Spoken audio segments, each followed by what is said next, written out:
I'm George. I'm going to quickly run through what I'm going to talk about tonight. Firstly, thank you for being here, for giving up your Wednesday evening to come and listen to me talk. It is a real privilege to be here. It's a joy, and I know that sounds like something people would say.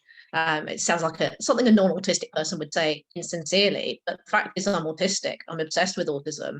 So having fresh people to info dump on is fantastic. This is like, giving the kid the keys to the sweet shop. So thank you for having me. Thank you for being here. So I'm going to tell you a bit about who I am, and then I'm going to talk a bit about sort of language I use when I'm talking about autism. Then the bulk of the talk is going to focus on different situations that autistic parents find themselves in. And so those are the 4 areas I'm going to discuss. And then I'm going to talk a little bit at the end about how we can try and address some of the issues, but really the bulk of it is describing what the problems are. So one thing I haven't said is, at the end, on the last slide, is information, my contact information and links to the sort of things I do. I didn't ask Pippa. I don't know if it's possible, if people are interested, I can send around a PDF of my slides and things afterwards if people want those links. If people want to look at the slides again for some reason, I can certainly email that on. Okay, so, and then yes, I will be, hopefully I won't overrun, and there will be time for some questions at the end, which won't be recorded. And you might have noticed the meme on the previous page. There will be memes in this talk, but I need to say it's not all light and fluffy. There are likely to be topics which people might find upsetting. I don't think there's any topic that's massively off limits, so feel free to disappear. I won't be remotely offended if people need to go away. And as we've said, it will be recorded, so hopefully if you do need to step away, you can catch up on that. Okay, so who am I? I'm George. I'm autistic. I was diagnosed about 6 years ago. Up until that point, well, I became interested in autism because I was working with adults with learning disabilities.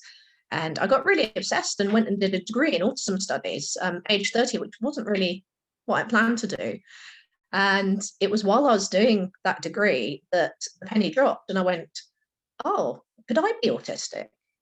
And I think that says quite a lot about the preconceptions I had, despite sort of, I knew a lot more about autism than most people at that point. I'd been studying it at degree level for over a year. And I still hadn't realized that actually all of these things could apply to me. I thought I was just really good at empathizing with autistic people because I always had dodgy mental health. And so I did actually have some lecturers who realized I was autistic before I did. So I think that does say a lot about the way I saw autism and didn't see myself reflected in that. I'm also ADHD. I was diagnosed with that last year, and I have 2 kids. My eldest is 7, and she's also autistic and ADHD, and my youngest is 2.5, and let's just say she's not entirely neurotypical.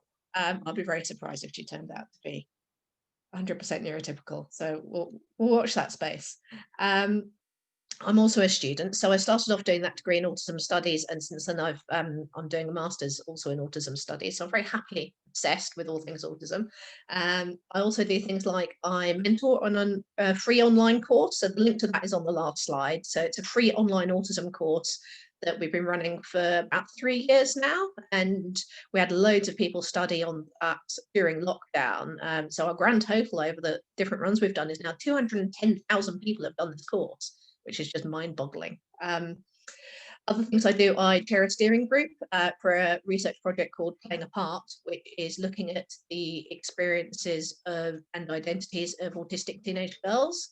And so my role there is really leading a group of autistic people to guide how the research is being done. And that's something I'm really passionate about, because there's a lot of animosity historically between the autistic community and the research communities, because I hope for obvious reasons, a lot of the things the researchers have said about autistic people in the past have been really harmful. And there's a lot of autistic people who have very heated responses to that because of that historical context. And so something I'm really passionate about is getting more autistic people like myself, like the other autistic students and sort of PhDs and early career researchers I know involved in autism research, and actually getting us sort of to participate in that. Because obviously having autistic people involved in autism research, you'd think it was a bit of a no-brainer, but it's actually quite a new thing. So that's something that's really important to me. I also made a video a couple of years ago which challenges autism stereotypes, and actually one of the sections of that video is stating that autistic people can be parents. Shock horror, we have children sometimes people want to have sex with us and we procreate, but people find this shocking somehow, that autistic people can be parents. And really that video came about because I kept having the same conversations with lots of different autistic friends, and it was the same things that kept coming up, the same stereotypes, the same misconceptions that people believe about us as autistic people, that kept causing the same problems. So again, the links at the end of that. And really that brings me to the angle I'm coming at things from here is, okay, so I've been studying autism obsessively at uni for years now. And also I'm autistic myself, so I've got my lived experience, but also autism is my social life. So it's much easier for me being friends with autistic people than non-autistic people. I don't want to bash the NT here, but it's just something that works a lot better for me. And so really I'm trying to draw together those different experiences of being autistic, of being an autistic parent of an autistic child, and the research. So I'm going to try and make it clear what I'm going to put my teeth back in. I'm going to try and make it clear whether what I'm saying is based on the research, whether it's anecdotal, whether it's my experiences of my friends and people I talk to. Okay, so I'm going to move on to language.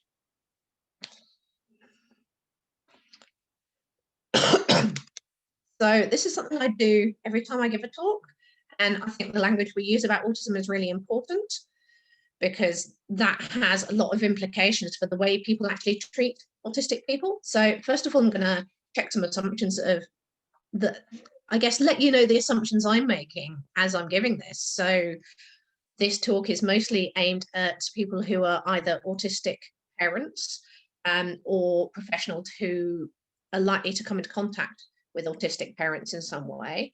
I'm assuming most of these parents are parents of school-aged children, and I'm assuming for the most part they probably don't have a learning disability, mostly because that's not my area of expertise. It's not something I'm qualified to comment on.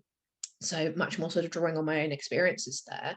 I also want to make it clear I'm really in no way, shape or form giving parenting advice. I'm not telling people how to parent.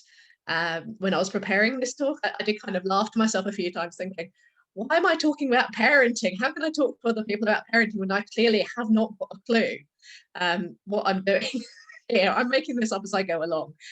So this isn't parenting advice. This is, there might be some things I talk about that this is what works for me, but I don't think there's any sort of one size fits all of parenting, and certainly not for autistic parents. Okay, so language.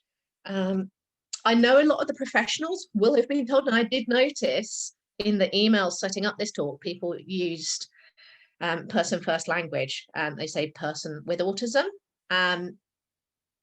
This is why that's not helpful. I don't know if you would have seen this graphic before. This is, I mean, there's research which shows that autistic people prefer to be called autistic people because autism isn't an appendage. It's not something that I can separate from myself. So I'm just going to, if I can move this, there we go, read this quote. We should always remember that for autistic people, autism is a way of being. It is pervasive. It colors every experience, every sensation, perception, thought, emotion, in short, every aspect of existence. And then what I get is people say to me, oh, you mustn't let it define you. How do I not let that define me when every experience I've ever had, every thought I've ever had, every feeling has been absolutely autistic? I take those things away, what is left? I have no idea who I am. I don't know, I would be a completely different person. So it 100% defines me. And that's okay, because it's okay to call someone autistic. It's not a dirty word. It's not a terrible thing. I don't tend to use the term Asperger's simply because I don't find it helpful. It's being used less frequently now. I know some people do identify as Aspies. I just don't find that something useful.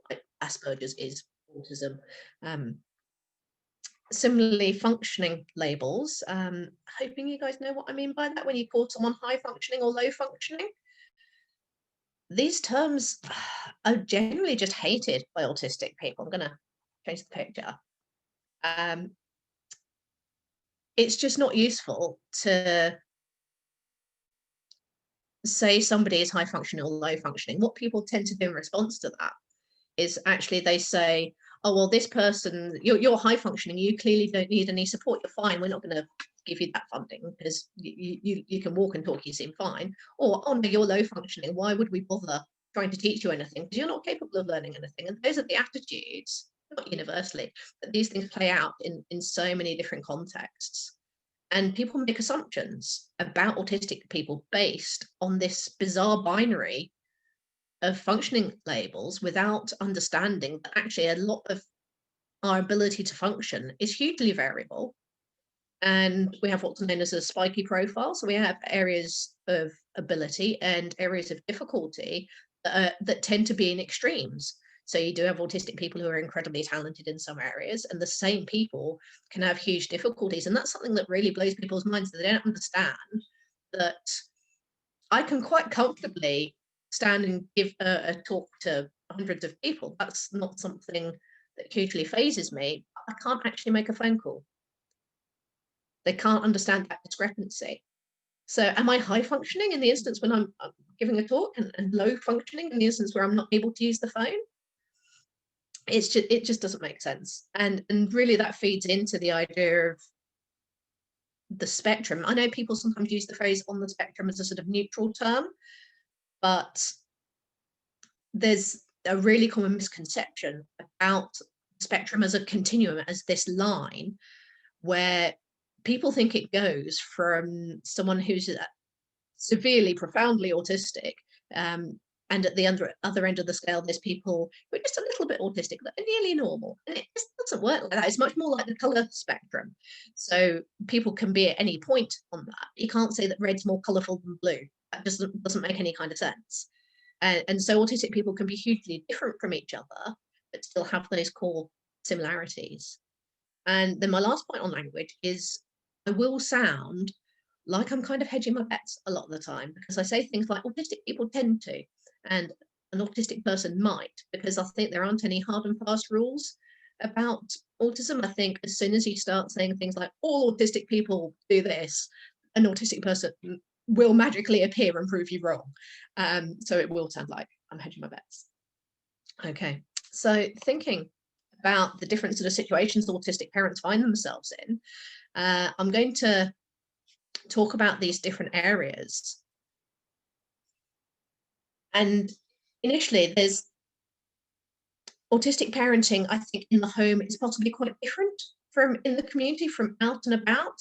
I think there's this sort of bubble where we are in our own space, which is hopefully quite a safe space. So I'm going to talk about things at home first. So a lot of the issues I think we face, what I think of as very autistic problems. So perfectionism is something that a lot of autistic people struggle with. And I think that relates to how we think a parent should be, what we consider parenting, what we think parenting should look like. There's a lot of shoulds there. And I think a lot of autistic people go into parenthood thinking, well, I'm going to do this, I'm going to do that, I'm going to read every book on parenting, and I'm going to tick all the boxes and have all these expectations. And that's just not possible. Parenting is a tough gig. Parenting is a tough gig for absolutely anybody, irrespective of whether they're autistic, irrespective of whether their kids are autistic. And it's really hard for autistic people to accept that it's not possible to parent perfectly. it's not possible to do all the things that we might like to do, especially in the context of being autistic in a world that's really not designed for us. So another very autistic problem is sensory issues. So I know an awful lot of autistic parents that have struggled with things like the noise of a baby crying. That's a really common difficulty, and there's often conflicting needs when you have lots of autistic people in one family, which is really common because we know it's hugely genetic. Most of the autistic parents I know also have autistic kids, and so when you've got autistic people with different sensory needs living in the same house, that can cause a huge amount of stress. There's a lot of times where you have something like a very sensory seeking child with a really sensory avoidant parent, and you've got I think even non-autistic parents probably have this, where they've got a toddler kind of right up in their face and it's just get off me, just, and all the noise, and children want to do things like go to soft play. One good thing about this year is there's been no soft play in my life, and all the sensory assault of having children is something that in itself is quite draining. And there is actually a little bit of research on this in terms of, there's very little research in general on autistic parenthood. There has been some done into pregnancy and childbirth. And what they found was that the sensory aspects of parenting, and particularly around sort of pregnancy, are something of a double whammy for autistic parents. So where autistic people are going to have sensory differences anyway, and someone who's pregnant is likely to have sort of sensory sensitivities as well, those things can combine for pregnant autistic people. And I'm tempted to ask if any of you can tell me why. In fact, no, I probably shouldn't because it's being recorded, so I'm just going to tell you, but I would like to, I would hope that people know why I'm saying pregnant autistic people, not pregnant autistic women. Because an awful lot of autistic people are gender non-conforming in various ways. And so I think wherever we're talking about things where other people might say women, we need to remember that not all people who are capable of giving birth, who have the body parts to have a child, are going to identify as female. And so that's something that's really important for the professionals to be aware of, and respect people's pronouns and things like that. But also it's something I try to work into every talk, and especially when I'm talking to things like parent groups, because I think parents of autistic kids need to be aware that statistically the odds of their child being trans is really high. And if that's something they're not okay with, we have enough mental health issues, and the mental health issues for trans people are even more horrendous than for autistic people. So that's something that I feel people need to try and get ahead of. I'm going to try and stop myself getting too sidetracked. Did I mention? Yeah, I did mention the ADHD. I'm not going to go down that rabbit hole any further. I'm going to get off that soapbox. Okay, so that brings me to executive functioning. I'm assuming most of you know a bit about what executive functioning is, different skills involved. So things like starting and stopping tasks, planning, organizing, trying to sort of keep on top of things, all those organizational skills. Now, the thing is, that's hard enough for any autistic person or ADHD. Doing those things as a parent, you then have to do it all for another human.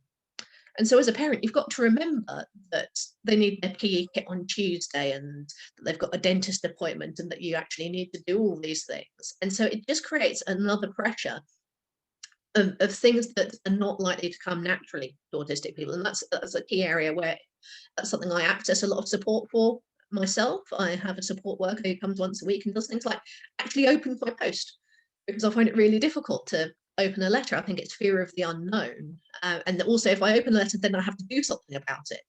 So lots of things like that to help me keep on top of those things. And really all of these things, everything that we know about autism, that we know about autistic people, these things still apply when people are autistic parents. And so they combine, and what isn't talked about enough is just how exhausting it is. The fatigue from dealing with all these things, from especially all the other things I'm going to go on to describe in the outside world. And it's tiring being a parent anyway, and sleep deprivation and all these things going on often lead to, I see an awful lot of autistic parents that become completely burnt out, overwhelmed, because they're desperately trying so hard to advocate for their kids, to support their kids. And I think it's very natural as a parent to try and put your kids' needs first. And a lot of the time, it's really difficult for autistic parents to actually take good care of themselves when there are so many different things that life is throwing at us. So I'm going to move on to talking about teaching kids about being autistic. It's time for there's so much truth in this meme. So sometimes people ask, I think it's something that mostly non-autistic parents ask. Sometimes people ask, should I tell my child they're autistic? And in my opinion, I think the answer to that is a resounding yes. I think for those of us who are late diagnosed, it was really tough growing up not knowing why we were different, because we didn't have that framework to understand ourselves within. We were called all sorts of names. Either we were lazy or we were stupid. We were called all these different things because people didn't understand and we didn't understand. And I think a huge amount of mental health difficulties in autistic people tend to be because we don't have that understanding of why we work the way we do in this world that expects us to behave like a non-autistic person. And I am going to be coming back, assuming I don't upset too many people here today. I'm going to be coming back in the new year and doing a talk on autistic mental health, which really sort of centers around that idea of autistic mental health difficulties are really caused by non-autistic people telling us we're doing it wrong, we're getting it wrong. So I think it's really important that autistic kids know that they're autistic. It's something I struggled with my daughter before she was formally diagnosed, because I didn't feel I could use the word autism with her. So I'd end up saying, well, you're different from most people and in this way, and this is how it works. And I see a huge amount of ability in her now. She's 7 to actually self-advocate. And sure, at times she will use it as an excuse, but at other times she can stand up for herself and go, actually, no, this is something I find difficult because I am autistic, and that's okay. And so the other thing I think I see really frequently in autistic parents of autistic kids is we model how to be autistic, how to live autistically in this world that is really not set up for us. And so, and I think that applies to the good things and the difficult things about being autistic. So there are times when all of the things above are completely overwhelming, and there are times when I really struggle, and my kids see that. They live with me, they see me on my bad days, but actually the silver lining to those bad days is, I hope it is teaching them, this is what happens when I'm not coping so well, and actually it's okay, the world does not end.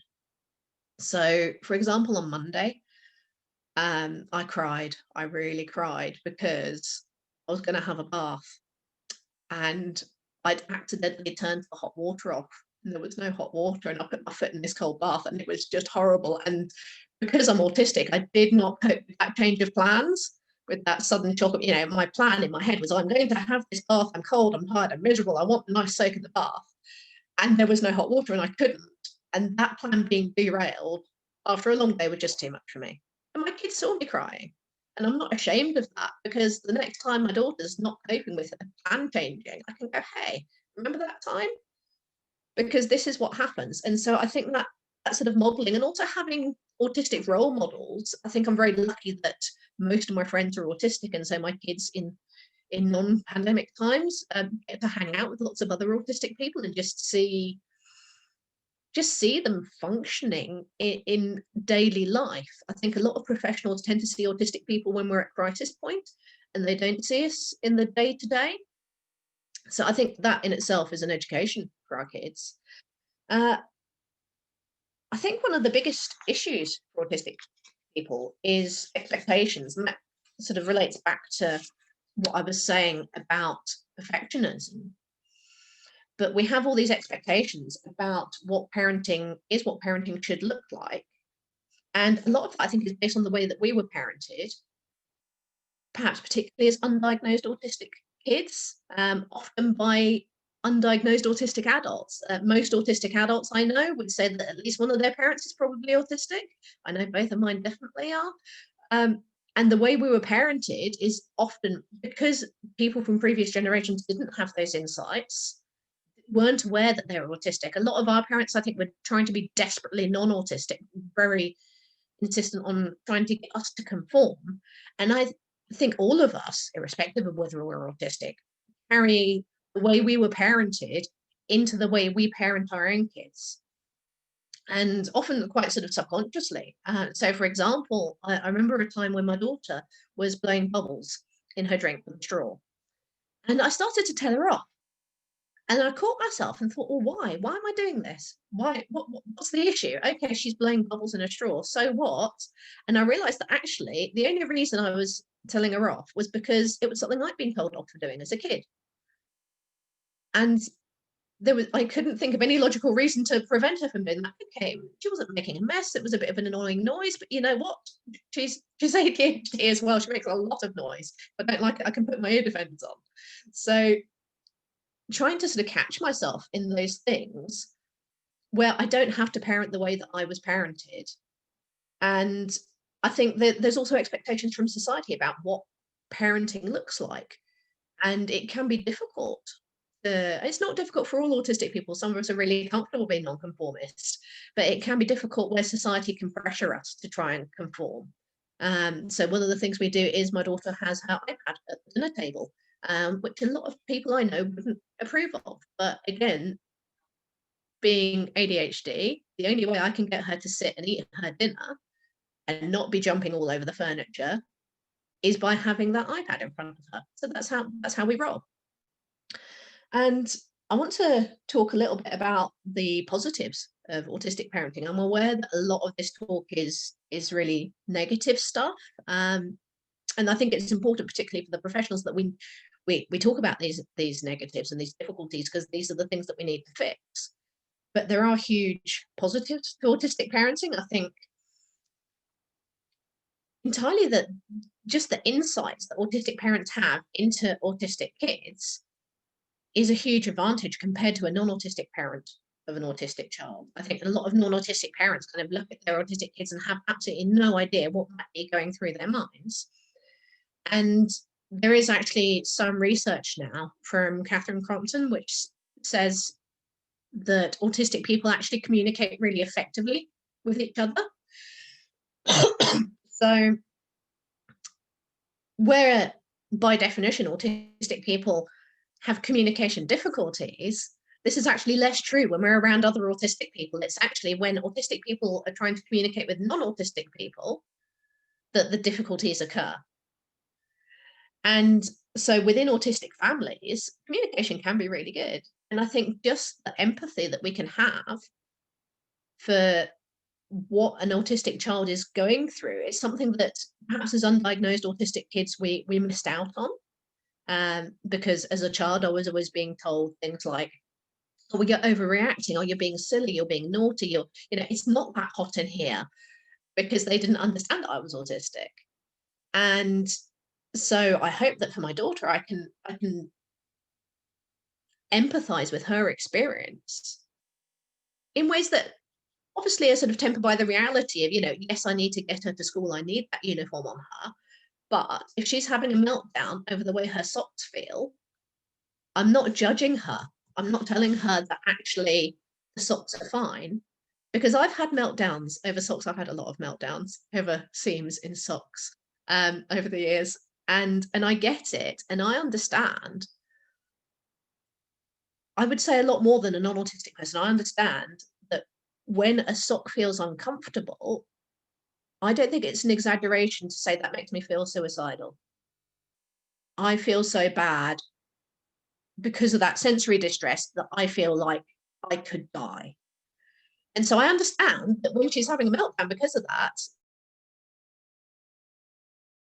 it's not an overreaction. I think there's also huge positives in shared autistic interests. I think there's huge joy. One of my favorite hobbies, actually, this isn't about parenting at all, but one of my favorite things is finding out what autistic people's interests are, and then putting autistic people with the same interests together and just watching them geek out together, because the amount of joy in that shared interest is fantastic. And so it's wonderful when autistic families can share those interests, or even just understand that even if it's something I'm not interested in, if my daughter wants to info dump on me about something, I understand her joy. I'm not kind of rolling my eyes and going, oh, this is really boring, I don't want to hear about that again. Or even shared experiences where it's something sensory. My daughter will bring me something, go, oh, this is really stimmy. And I'll go, yeah, it is. And we can both sit there and stroke something random because it's got a great texture and we can share that joy. And I think that's something that autistic kids parented by non-autistic parents wouldn't have that same experience. So I think all these things combine. I actually want to kind of go back to the previous slide a little bit. I'm aware that my timing is a bit iffy. It'll be fine. But I think that the home situation can create this protective bubble around autistic families, where it can be a really safe space where people can be autistic and they can do things in an autistic way, and that's fine. And actually, an awful lot of difficulties are when we have to leave that and interact with the outside world, which for the most part just really doesn't get it. Okay, so moving on, I'm going to talk quickly about schools. There is a power imbalance when autistic parents are interacting with their child's school, because even though there's all this lovely sort of guidance which says things like autistic parents will be, not autistic parents will be respected and they'll be treated as equal partners, you know, given a seat at the table, their views will be taken into account. That might happen, but I think that's actually pretty rare. I think the experience of most parents of kids with any sort of additional need is that there's a huge power imbalance when you're sitting there in that meeting with the head teacher and the Senko and the ed psych and all these people. I think a lot more weight is given to the views of the professionals, and a lot of the times I've been made to feel like I'm just mum. And it doesn't matter how many degrees in autism studies I have, I am still just mum, and my opinion doesn't actually count for diddly squat, because they're saying things like, oh, she's not really autistic, is she? She's just naughty. And that is the sort of situation which really disempowers a lot of autistic parents, and puts a huge onus on us to be able to advocate for our children. And it's difficult, you know, that communication, when we're communicating with non-autistic people in that sort of pressure situation, that's going to cause a lot of anxiety. I know an awful lot of autistic parents who are much less able than me to go and stand up for themselves, and it's an area where we could really do with a lot more people able to advocate for us and for our children's rights in those situations. And again, there are expectations. Expectations is a theme I keep coming back to, because people have expectations of a parent. They have expectations of what the parent should look like, how a parent should react. And if I do the wrong face, if I do the wrong tone of voice, if I get some social rule wrong, I'm then seen as a risk. And that is something which actually makes things really dangerous for us. And people make assumptions, again, either based on seeing me as someone who's perfectly capable, or if I disclose as autistic, they then see me as someone who's incapable.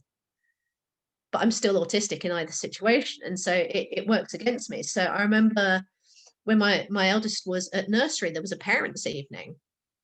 And because it was in the evening and I'm a single mum, I was like, well, what do I do? Do I bring her in with me? And they said, oh, no, just ask one of the parents in the waiting room to watch her while you come and talk to us. And I was like, what? I can't do that. You know, I can talk to people about autism all day, but I can't ask someone. I just moved to the area. I can't ask a stranger to look after my child while I go. That's just not a thing that I can do. They made that assumption about my ability to go and communicate with someone, and so there's an awful lot of assumptions, and just things like school run is particularly difficult, trying to navigate that sort of social interaction is really difficult. So I'm going to move on. How am I doing for time?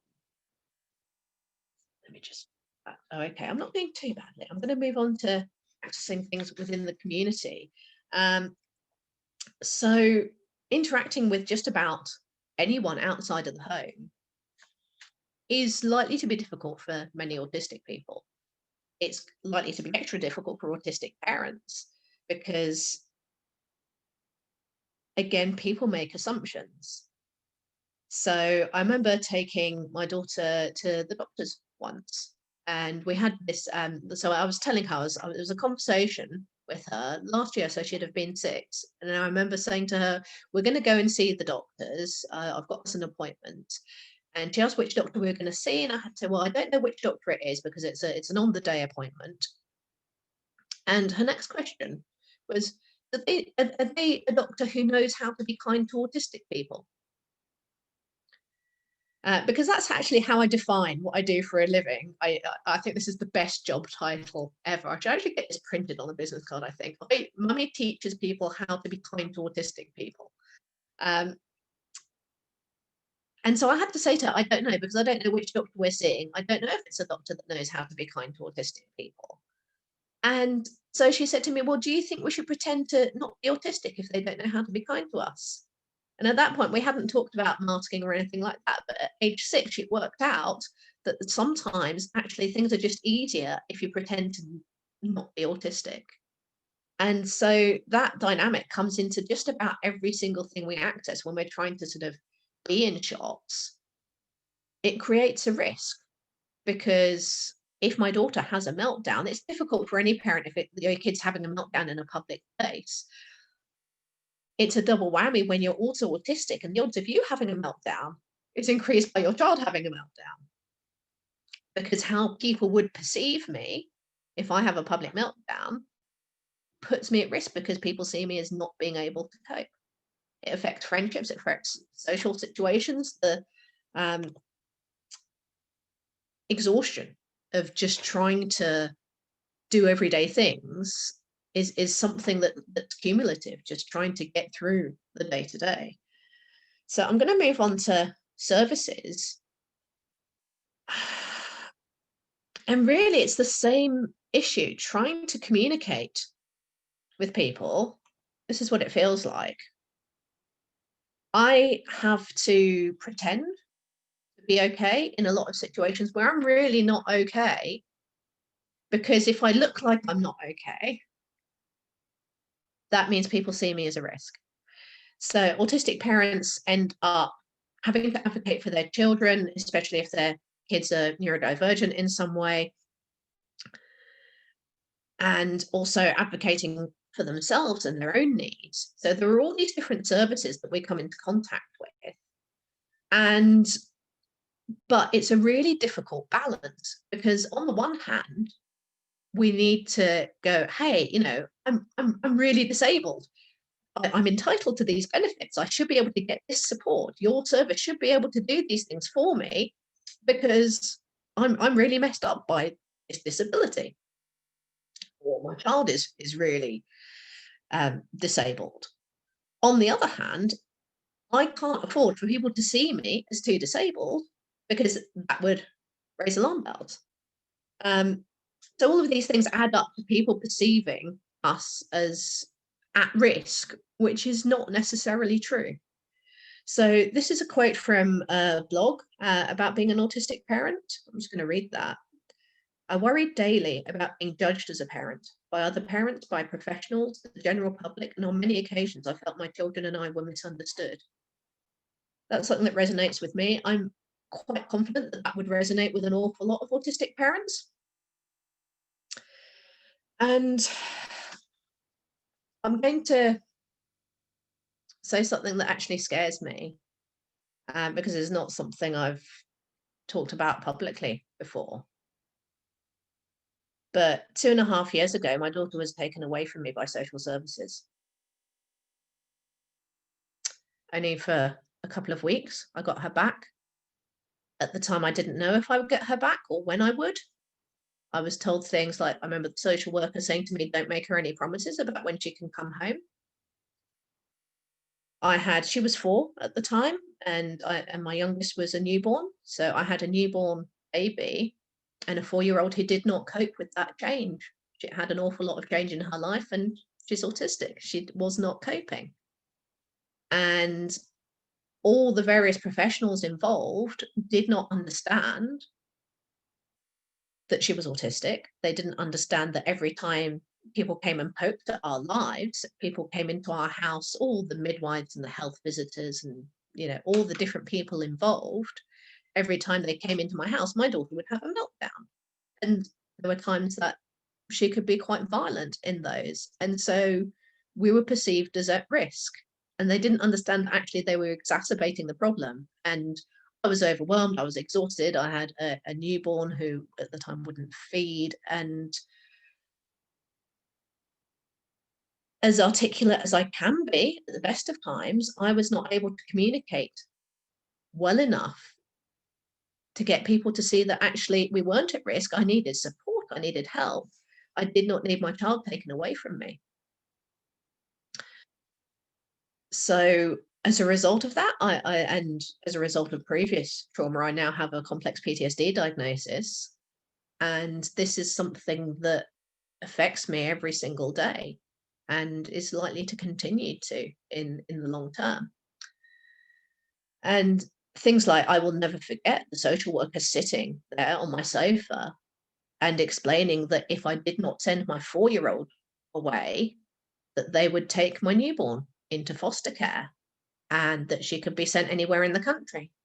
So I was forced to agree to that. I was forced to choose between my children. And I'm not saying these things out of a sort of pity party for me, but because I really want this situation to not happen to other autistic parents.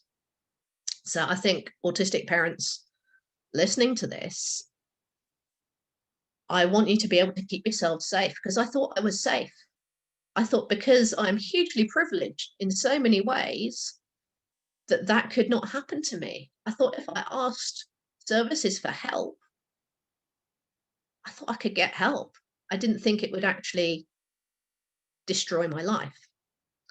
And I really want the professionals to consider this when they're working with autistic parents, to consider really what they know and what they think they know about autism and what life is like for autistic parents. And my story is sadly really not that rare. So there's been some research on this. So in a study by Shona Murphy, she interviewed autistic parents, and every single one of them described having negative relationships with professionals. And half of them said that they were afraid of losing their children.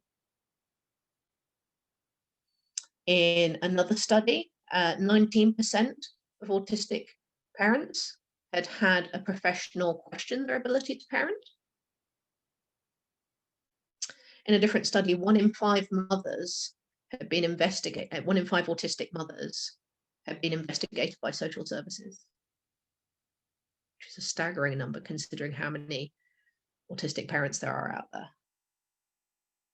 And on a related subject of parents accused of fabricated or induced illness, used to be known as Munchausen's by proxy, where families have been accused of that, there are more families accused when the parent is autistic than when the child alone is autistic.